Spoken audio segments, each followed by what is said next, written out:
ब्रह्मा गुरुर्विष्णु गुरुर्देवो महेश्वरः गुरुर साक्षात परम ब्रह्मा तस्मै श्री गुरुवे नमः। नमस्कारम, नमो मिथिला में आपका स्वागत है। हम हैं MK। हम अभी मौजूद हैं सीतामढ़ी शहर के बरियारपुर में और आइए यहाँ 10 जुलाई को जो गुरु पूर्णिमा के अवसर पर समारोह होने वाला है, कार्यक्रम होने वाला है।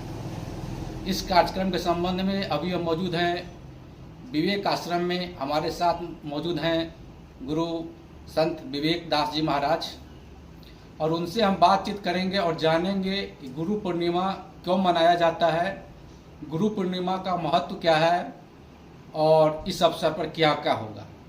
गुरु जी, आपका नमो मिथिला में स्वागत है। धन्यवाद। अच्छा, ये बताइए, गुरु पूर्णिमा जो होता है क्यों मनाया जाता है, इसका क्या महत्व है? गुरु पूर्णिमा आषाढ़ पूर्णिमा को लोग मनाते हैं। गुरु पूर्णिमा के दिन ही भगवान वेद व्यास का जन्म हुआ था, तो उन्हीं के जन्म पर ये गुरु पूर्णिमा मनाई जाती है। क्योंकि सारे महापुरुष कहते हैं कि वेद व्यास बहुत बड़े ज्ञानी थे और थे भी। उन्होंने भागवत, महापुराण और महाभारत, ब्रह्मसूत्र जैसे ग्रंथों की रचना की, इसलिए उनको संतों में शिरोमणि माना जाता है, सर्वश्रेष्ठ माना जाता है। तो उनके नाम पर यह गुरु पूर्णिमा मनाई जाती है। और दूसरा अर्थ इसका व्यास पूर्णिमा भी है जी। उनके नाम से गुरु पूर्णिमा मनाई जाती है, तो इसका नाम गुरु पूर्णिमा है। तो गुरु पूर्णिमा का अर्थ होता है कि गुरु पूर्ण होते हैं, परमात्मा पूर्ण होते हैं और परमात्मा की भक्ति करके, साधना करके, भजन करके संत जो गुरु होते हैं वो परमात्मा रूप हो जाते हैं, ईश्वर रूप हो जाते हैं। इसलिए लोग उनके सानिध्य में आते हैं, उनकी पूजा करते हैं और परमात्मा को पाने के लिए, परमात्मा के साक्षात्कार करने के लिए लोग गुरु पूर्णिमा मनाते हैं। यही गुरु पूर्णिमा मनाने का उद्देश्य है कि गुरु पूर्ण होते हैं, उनको पूर्णता प्राप्त हो जाती है। जैसे नदी समुद्र में जब मिल जाती है तो समुद्र में मिलकर नदी भी समुद्रवत हो जाती है, समुद्र जैसी हो जाती है। क्योंकि समुद्र को, सागर को पूर्ण माना जाता है और नदी अपूर्ण होती है। और नदी जब समुद्र में मिल जाती है तो वह भी पूर्ण हो जाती है। इसी प्रकार से भक्त नदी की भांति अपूर्ण होते हैं और वे गुरु की उपासना इसलिए करते हैं कि गुरु भी परमात्मा को जानकर, प्राप्त करके पूर्ण हो जाते हैं। और शिष्य लोग परमात्मा को पाने के लिए गुरु के सानिध्य में जाते हैं, गुरु की शरण में जाते हैं और उनकी पूजा करते हैं, उनकी उपासना करते हैं। और तब भक्त को शांति मिलती है। वे भी पूर्ण होना चाहते हैं, भक्त भी पूर्ण होना चाहते हैं।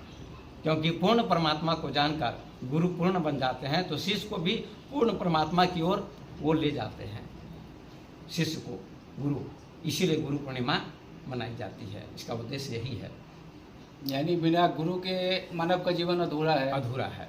क्योंकि कबीर साहब ने कहा है कि राम कृष्ण से को बड़ा, उन्हों तो गुरु कीन, तीन लोक के वे धनी, गुरु आगे में अधीन।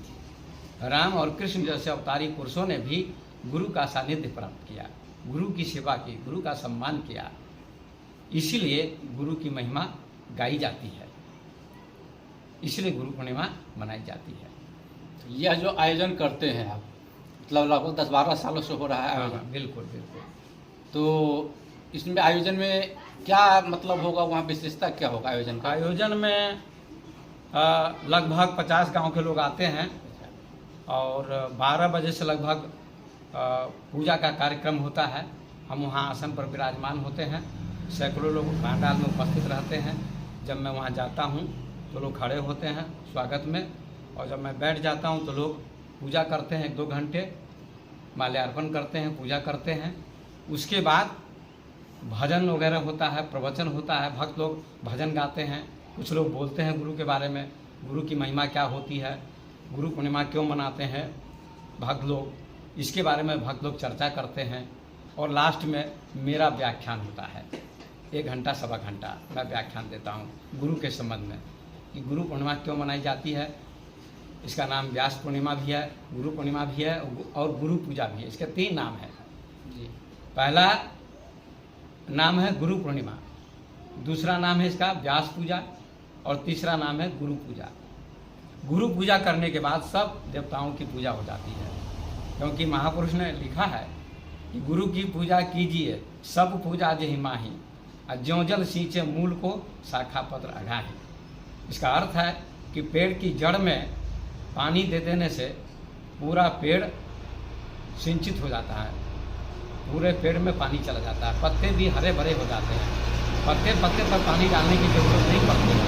इसी प्रकार से गुरु को पूजने से, गुरु की पूजा करने से समस्त देवी देवताओं की पूजा भी हो जाती है। गुरुदेव मूल होते हैं, गुरुदेव जड़ होते हैं और उनकी पूजा कर लेने से समस्त देवी देवताओं की पूजा भी हो जाती है। और अंत में भंडारा होता है, सभी लोग भोजन करते हैं और भोजन करके अपने अपने घर को प्रस्थान करते हैं। यही कार्यक्रम चलता है। जी, आपका बहुत बहुत धन्यवाद। हम उसी जगह पर मौजूद है जहां जस्ट 10 जुलाई को गुरु पूर्णिमा का बृहद कार्यक्रम का आयोजन होना है और आपको हम दिखाते हैं कि देखिए यहाँ क्या क्या तैयारी। ज्ञानदीप सेंट्रल स्कूल बरियारपुर में स्थित है ज्ञानदीप सेंट्रल स्कूल और वहाँ यह कार्यक्रम गुरु पूर्णिमा के कार्यक्रम की तैयारी चल रही है। और आप देखिए कि पंडाल का काम हो रहा है, पंडाल बन रहा है, पंडाल के साथ साथ ही मिस्त्री लोग लगे हुए हैं, काम हो रहा है। और इधर आप देखिए, इधर दिखाइए मंच यहाँ बन रहा है। यहाँ जो कार्यक्रम होगा, गुरु पूजनोत्सव समारोह होगा, वहीं सांस्कृतिक कार्यक्रम का आयोजन होगा, भंडारा होगा।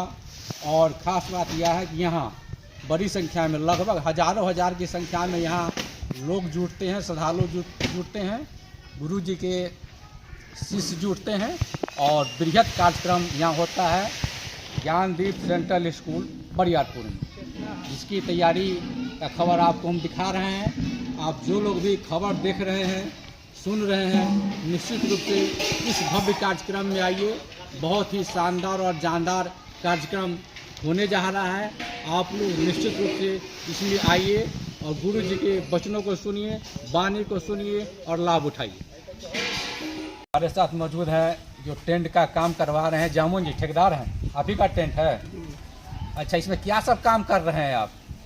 ऐसे मेरा टेंट चलता है लगभग 20 साल पुराना है। अच्छा, और बाबा का जो प्रोग्राम है 15 साल से लगभग चल रहा है। 15 साल से प्रोग्राम होता है?